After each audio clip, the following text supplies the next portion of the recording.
I'm Tyler Morrison. I'm from Eagle, Colorado. I'm doing the MAIFB International Film Business Program at London Film School. I've been going to lots of conferences. I came right out of undergrad, so I'm still green to the industry.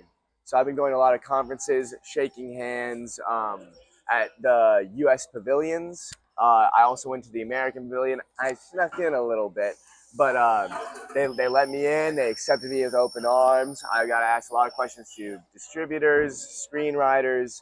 I'm going through the whole value chain and carrying around this little notebook and taking notes. Which territory are you researching?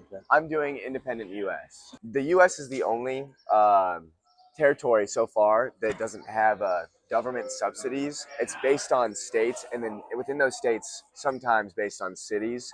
So there's lots of people from Baton Rouge or New Orleans or Jacksonville or from Hawaii that are trying to sell just that one territory rather than the U.S. as a whole.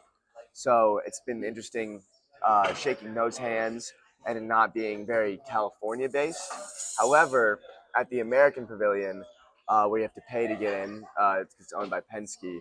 That has been a very California, Hollywood focused indie wire cinema. I think you made a really interesting point there, because we always think of the States as one thing from outside, and it's so not that. Very correct. And I think that, you and I were talking the other day. I don't normally teach at the school, but I did a short lecture there the other day.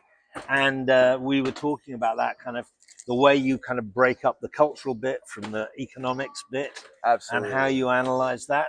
What's been the best thing, would you say, about the course so far?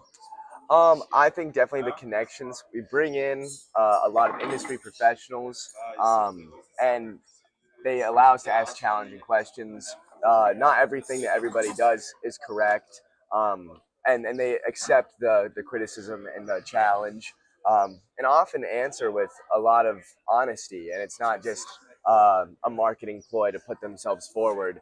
They tell you where they've stumbled or where their gaps are. That help you realize what you need to do to be better or realize your own path. It's very helpful.